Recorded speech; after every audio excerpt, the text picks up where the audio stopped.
Thank you so much, Julie, and thank you to ACERT to inviting me to present and to my co-presenter, Ada, today. It's wonderful to be here with all of my CUNY colleagues and to have a moment to talk a little bit about how I use AI integration into the classroom. I'm going to go ahead and share my screen. Let me do this. And you should just be able to see my slides now. Okay, thanks for the thumbs up. So in this brief presentation, it's about 15 minutes. I'm going to explore how I use generative artificial intelligence in my discipline in TESOL. I'm a clinical lecturer in TESOL. I'm actually a Hunter graduate too many years ago, and I was an adjunct for many years. So I've been with Hunter for some time. It's kind of a second family to me. Um, and here is our brief agenda is what I hope to accomplish in this brief talk. I want to talk a little bit about why I started to lean into AI in my discipline in TESOL. And instead of running from it and being concerned about plagiarism, I decided to lean into it and integrate it into my classes. So I'll talk about how I integrate it into my classes and some specific assignments, fieldwork assignments that I do with my graduate students in the School of Ed. And then I'll share a few resources. So this is a very, very brief talk, but I'll go into these aspects more in depth.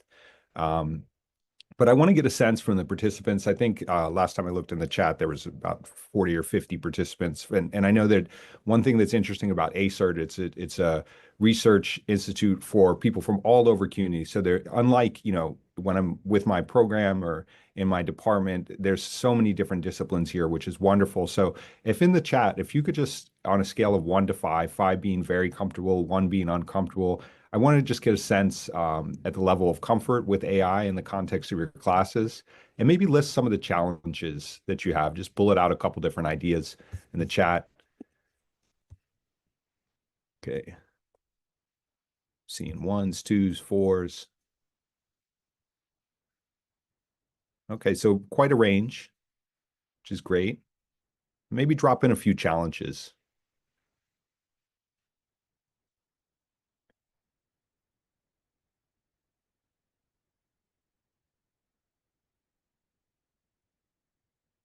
So we're seeing the plagiarism, the overuse of AI, losing engagement in student voice, which is huge. Students leaning too much on AI. So we'll talk about some of these aspects, and when we have more time in the Q&A towards the end, I think we'll go more in depth. The staging of AI. Okay, so thank you. So you really see a range here, and limiting creativity. Okay, thank you so much for those responses.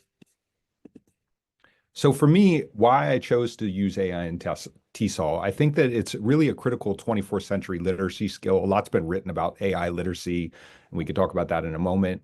I think that it's a learning tool. And I think it's important for us as professors, especially those that are working with teachers, to position AI as a learning tool and not merely a shortcut. And I do believe it can lead to creativity, creativity, engagement, and productivity if used correctly. And also, I think, when I survey my students on if they're using AI or not, they're all using it. So the baby has been born. AI is definitely out there. There's not much we could do about it. And in my experience, AI checkers, I know this is a huge request to ACERT. Please send me a reliable AI checker so I can catch my students in plagiarism or, kind of work with my students to make sure they're not plagiarizing. I think the AI checkers, I'll go ahead and say it, I think they're maybe close to worthless. So we could talk about that a little bit more in depth. So AI is literacy. A lot has been written about AI as literacy. Um, and there's a growing body of literature, especially since 2022. There's many different ways to conceptualize the concept. And for purposes of this presentation, I looked at an exploratory review that coded 30 different papers that were on the topic of AI as a literacy. And these are the 4 different domains that this analysis coded AI literacy, and this felt right to me. So to know and understand AI, to know the basic functions of AI and how to use it, to use and apply AI, knowledge and concepts and applications in various scenarios, to evaluate and create with AI. So that includes evaluating AI usage, which is something that I do in my classes, and of course, AI ethics. So issues of fairness, accountability, bias, safety, and the environment. So knowing the ethical part of I think is important. For me, in my context, in my TESOL classes, I use AI as a learning tool to increase productivity. Um, I think that it's a valuable way to act as a collaborator or partner for ideation, revisions, critique, and analyses. And I also use it to cognitively offload. And by cognitively offloading, I mean a way to help you a task, and I'll operationalize that in a moment. As a thought partner, I use AI. I think AI can be great for brainstorming and idea generation, and to enhance the cognitive process and to cognitively offload. The term cognitively offloading comes from Risco and Gilbert, and it's the act of using external tools or aids to reduce the mental workload, transferring mental processes or tasks onto external tools, devices, or systems to free up cognitive resources. So think of things like this comes from a long line of research, but think of things like calculators, notebooks, or even relying on other individuals to help you remember or process information. Those are all ways to cognitively offload. And I told you I would say a note about AI checkers. ACERT joked when we were kind of preparing this presentation that they receive a lot of requests for reliable AI detectors. And as far as I know, I think that AI will always outpace whatever roadblocks we put into place to catch plagiarism. It's rapidly developing day by day, hour by hour. And I think for me, rather than spending time policing and trying to catch plagiarism, which is not my strength, I wanted to, for my students, I have a clear policy on AI use, and I encourage them to discuss it openly with me. That includes a syllabus statement that I'll share in a moment. That's a statement that I actually crafted with the help of ACERT. So thank you to them. And I think that even if you look at like companies like turnitin.com, they are clear that, they say right here, like, given that our false positive rate is not zero, you as the instructor, the human in the loop, will have to apply your professional judgment, knowledge of your students, and the specific context surrounding the assignment. So they're not foolproof, and we can't over rely on plagiarism detectors. So a couple different ways that I welcome AI into my course. I think that Ethan Mullock is a writer that I highly recommend. In the last slide of this presentation, there's a resource section, and I have a reference to his book, Co-Intelligent, and his blog, One Useful Thing. But I think there's 4 principles to keep in mind that I encourage and talk openly about with my students. So this is from Mullock's The 4 Rules of Co-Intelligence. Number 1, always invite AI to the table. Number 2, be the human in the loop. Number 3, treat AI like a person, but very importantly, through your prompting, tell it what kind of person you want it to be. And principle 4, assume this is the worst AI you will ever use. So AI, like I mentioned, is getting better day by day. It's constantly in the news. Whether we hear a lot about AI policy and safeguarding or recent developments. Think of like the news about DeepSeek a few weeks ago. And it's getting better and better. So I found that this is a helpful way to frame for my students.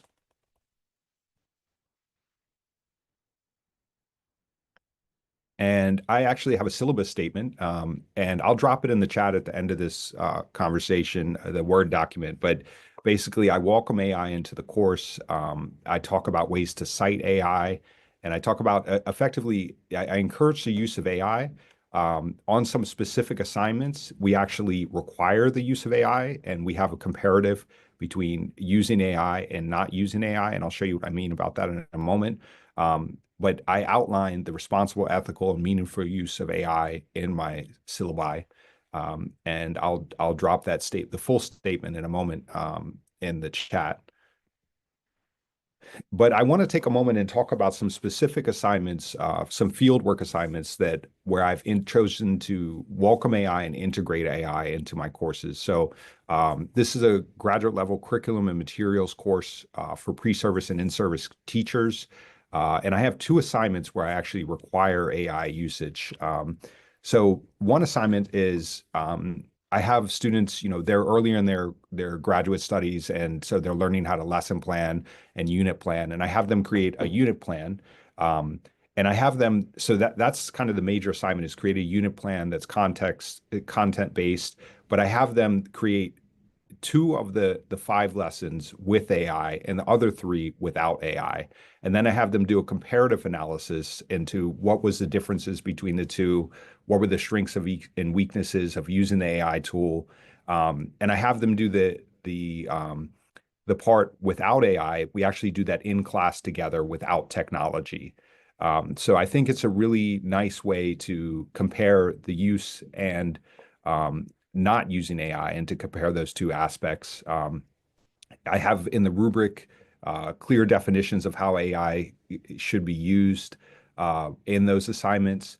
And I think that it's a great practical way for them to familiarize themselves with different tools that are out there in a responsible way under the guidance of their peers and professor. A second assignment, a fieldwork assignment D, is I have them in that same class, they do a professional development module where they basically have to present on some of the readings and content knowledge that they've gained during the 15 weeks of class that we've had together. And so for one slide, they have to use AI to create the slides. So that could be anything from like Gamma to Canva to ChatGPT to help with the writing or outlining. And then on the last slide, I have them talk about the AI use, what they used, how they used it, and the affordances and constraint of that specific tool. So I think that it gives them an opportunity to get out of, I think personally, I've seen a lot of like fear space with AI where students are really kind of nervous. Some of them like are using one tool, but not others. And I think that tinkering is a big part of technology, like being able to just have a little bit of time to tinker in a safe, exploratory way. And I hope my goal is through those assignments, I provide that aspect where they can sort of tinker in a safe, responsible way, and then discuss the process, right? So really focus on the process. So that's a little bit about how I've used AI in my classrooms. I'd love to hear in the chat, like there seemed to be a wide range of AI usage and level of comfort. What are some new ideas you have around integrating AI into your classes? We talked a little bit about challenges. How many of you are integrating AI into your assignments? And then I have a few resources that I wanted to share. So just take a moment in the chat. Okay, so I see students are writing abstracts for their conferences and PhD dissertations. I've certainly put my abstracts through AI as a way to enhance them. So there's a question of fairness around that. I'd love to see some other ideas in the chat around integration of AI. AI is a writing tutor.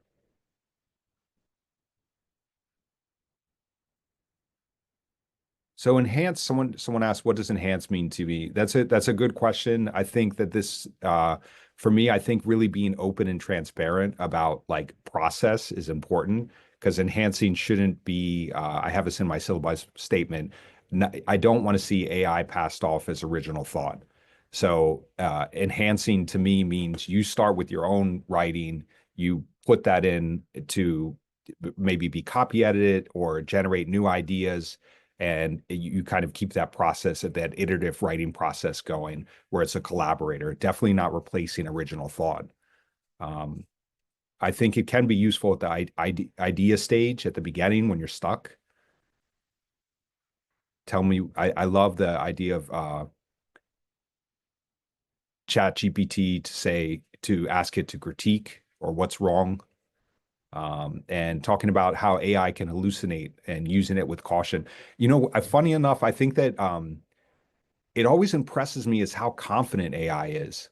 And it can be totally wrong and give citations that don't exist in APA format perfect. And then you go into Google Scholar and you put them into Google Scholar and they don't exist.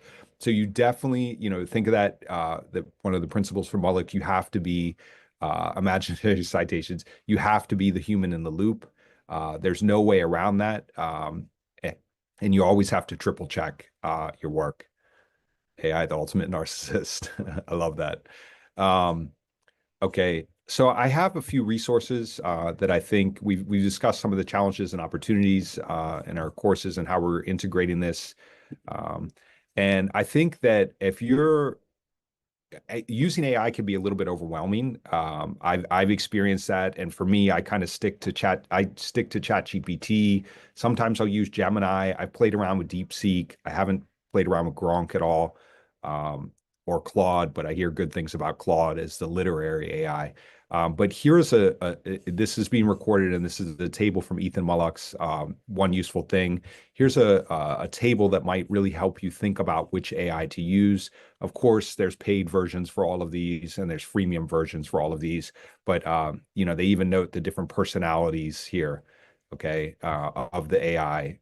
Sarcastic and fun, Gronk. I might like to try that one. Neurotically helpful and warm, DeepSeek.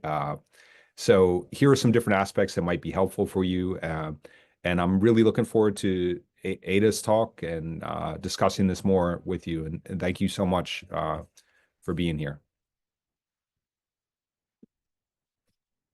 Thank you, Marcus, for that really interesting presentation. And we do have some overlap on our thoughts and perspectives, but I hope that I can add a little bit to the discussion that you've started. So my experience with, I teach English composition, and I'm a fifth year PhD candidate at the Graduate Center in Comparative Literature.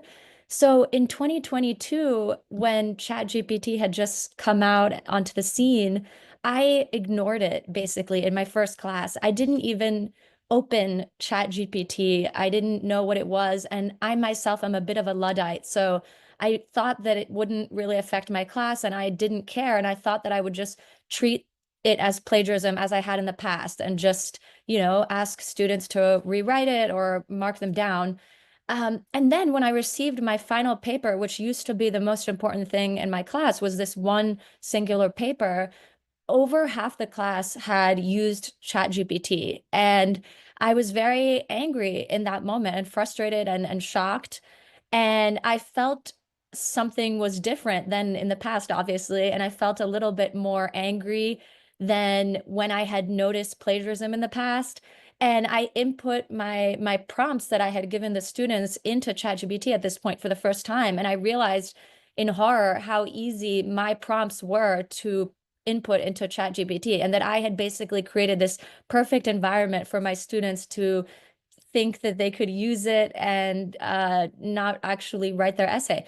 So at that time, I came to personally believe that I would have to no longer avoid ChatGPT and that I could neither avoid it nor forbid it, and that I would have to just work with it, as Marcus was saying as well. And a fun fact is that I did have a big discussion with my class about it, and I asked them what they thought we should do. And a lot of them were very harsh. A lot of my students were saying, you should give them Fs and, you should really punish students who use it. And I was a bit surprised by that. And I came to realize that I don't agree. I don't think harshness is the answer for ChatGPT use. So actually, I came to think that AI use large language models, but I'm going to say ChatGPT for the sake of ease, but I mean all of them, can actually propel a lot of positive change in our classrooms because essentially they're giving us no choice but to innovate and revamp our syllabi and revamp our assignments and pursue new pedagogical models. And I think that's really great. Especially in the humanities, which is the perspective that I'm coming from. In the past decade, we've really seen a trend of students pursuing STEM, obviously majors, because there's more job security and possibility for higher salaries, etc. But now, with the advent of AI, a lot of lower and mid STEM and finance jobs are potentially going to disappear. And a lot of business jobs and the job market in general is becoming very uncertain. And I think this is an interesting place for the humanities to kind of reestablish themselves. And so I wanted to ask everyone here if you could take a moment and think about some skills or qualities that AI cannot produce or that a chatbot cannot produce and maybe put them into the chat. So any human quality that cannot be replicated by AI.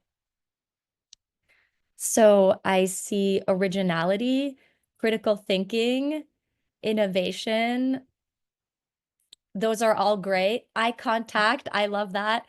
Indeed. Originality and emotion. So these are all great. And I have a list of them in my handout that I'm also going to drop in the chat if you want to follow along. I don't have a slide, so I have this instead.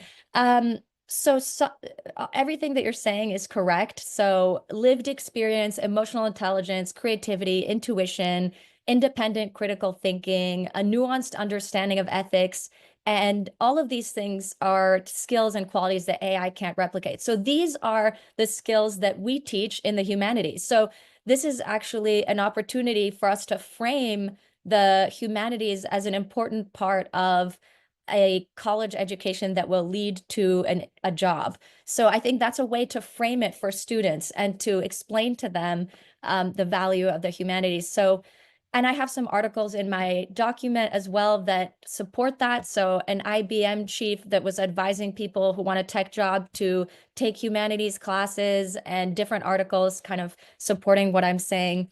So some tips that I've come up with from teaching with AI are, first of all, to really get familiar with the AI tools, which I think Marcus also referred to. So actually prompting yourself, using all of your assignments, putting them into ChatGPT, and understanding that it can do much more than we might realize, since we're not using it to write assignments. But it can, summarize information, analyze quotes, build arguments. You can drop PDFs into the ChatGPT and ask it to analyze PDFs. I didn't realize that at first. So really familiarizing yourself with it is good. And I put some notes in my document of different things you can do.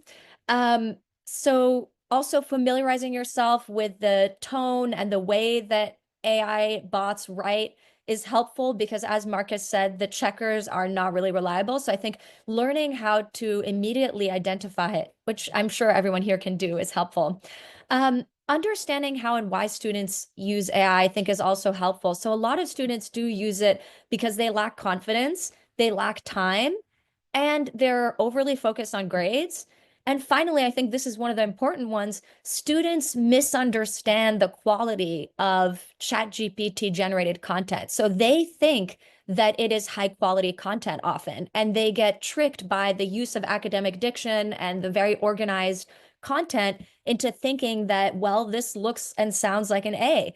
But if you can teach students how and why the AI generated content in your field is actually not well done, then you can explain to them why it's not going to lead to a good grade if that's what they're focused on. Um, and also why their writing is actually better. And so giving them the confidence that your essay, even if it doesn't use as perfect academic diction, is actually better and more interesting to read than the AI generated essay. So in terms of your syllabus, I also have Ethan Mollick on my document as well, and his AI policy. So allowing students to use AI, and I will share it here. Here we can see that he allows ChatGPT use, but gives a warning to not trust everything it's saying, and that students have to acknowledge when they're using it and be thoughtful. So I used a similar AI policy, and this is in my document. I used a similar policy where I allowed students to use AI, but I graded so that entirely AI written papers would not get a good grade. And I rewarded originality and voice and tone. And but instead of just saying, you clearly used ChatGPT, I'm marking this part down, I would actually try to just comment on what was wrong with the ChatGPT generated section. So I would say, you don't have any primary quotes, or there's no clear argumentative position being defended here, or you're missing in-depth analysis, or this is repetitive and formulaic. So I would try to just teach them what was wrong with it so that they could learn how to use ChatGPT and fix it and enhance it with their own content, rather than just copy pasting and thinking that that was good. Another thing that I did was try to focus on participation and attendance. So in a situation in which we know that students at home are using AI, we can refocus on the classroom, as Marcus also said. So this is a place where we know students can't use AI. So taking advantage of that time to foster engagement and have, for example, what I did was have lots of low stakes in class assignments, but together those low stakes assignments actually counted for 15% of the grade. Also having group activities, and making assignments more dynamic and interactive. So this is difficult to do, but I do think AI is forcing us to do this in a cool way. So some ways that I included in my document was analyzing and engaging with current events and media. So how I did this, and you'd have to adapt it to your own class, was that we talked about AI. So we talked about AI-powered drones. We talked about AI-powered therapy. We discussed the AI revolution in general and compared it to the nuclear arms race. We talked about social media. So I tried to make my class engaging and teach students about how AI is transforming all these different disciplines. Um, I also encouraging. Oh, sorry. I see that somebody asked for the AI policy. Yes, so the one that I showed on the screen is included in my document. Thank you for the question. So, allowing and encouraging students to write in their own voice was another important part of my class. So, putting less focus on academic diction, which I think is naturally going to happen in academia due to ChatGPT. I think there will be less focus on academic diction. So, some of my students told me that they didn't use as much ChatGPT in their essay because I told them that I was going to reward their own voice, and I noticed it. So, it actually did work, not with every single student, but with many students where they felt comfortable using their own conversational tone in their essay. And I was happy to see it because it was proof that they didn't use ChatGPT. Um, and just in general, I think focusing on making your class as exciting as possible, which used to be kind of an added thing to your class. Like if you had time, you could make it more exciting and dynamic.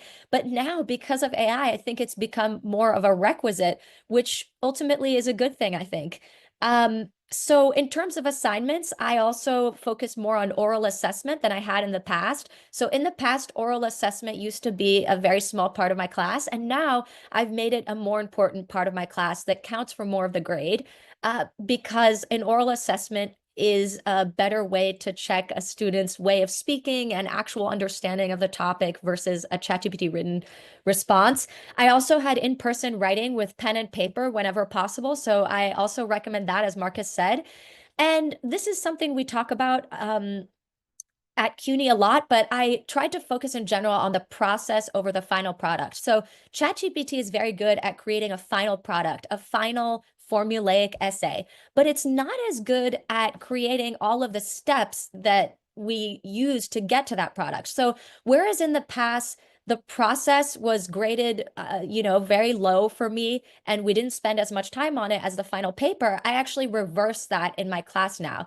So now I had several classes that were focused on brainstorms where I watched the students create their brainstorms in person. I had more focus on the annotated bibliography, on the outline, on the scaffolding of the assignment. And the final paper counted for a lot less, 10% versus maybe 20 or 30 in the past. And I even see a future in which I might not have the final paper count at all, because that is the thing that is most ChatGPT prone. So that's something that I would really recommend, focusing on all the processes of your discipline versus the final product. And I think this is actually a good thing. So I have here an example of I had my students do a master document, looking for it now, or where this is a master document by one of my students where they have all the process. So they have notes on different things we looked at. They had a ChatGPT generated essay that they made, and then they commented on the flaws, the weaknesses, and the strengths of the ChatGPT essay, thesis draft, their annotated bibliography, library notes. This student didn't have that many. Some more notes on articles, the outline, the essay draft, and then the final paper.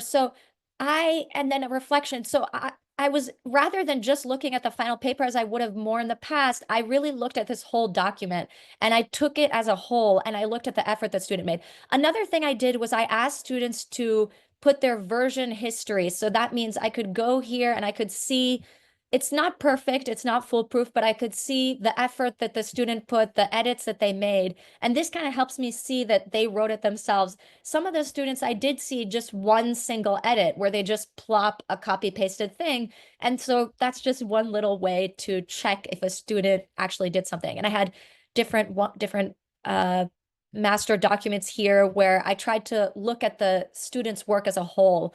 Um, so Another thing is making the assignments more personal whenever you can. So asking students for their personal opinion on things and asking students to include personal experiences as much as possible will help, inspire them to use ChatGPT less. Um, I think a lot of students want to learn how to use AI, as Marcus mentioned. So they want to prepare for an uncertain job market, and we want to teach them how to use AI in our discipline. But at the same time, they will be expected to provide skills that AI can't provide. So it's this interesting double whammy where the job market is going to expect them to use AI, but also provide what AI can't provide. So this is an interesting thing for us to keep in mind as we teach students. Um, Finally, I have some examples of different teachers who took formulaic prompts that they used to use and kind of changed them. So a lot of professors are talking about asking students to generate a ChatGPT argument and then annotating it and discussing bias or misinformation as it comes up and rewriting it. So that's an example. And another example was a professor created a chat about the topics that they taught in that semester. And then they asked the students to find the errors in that discussion with ChatGPT. And so that was an example using ChatGPT.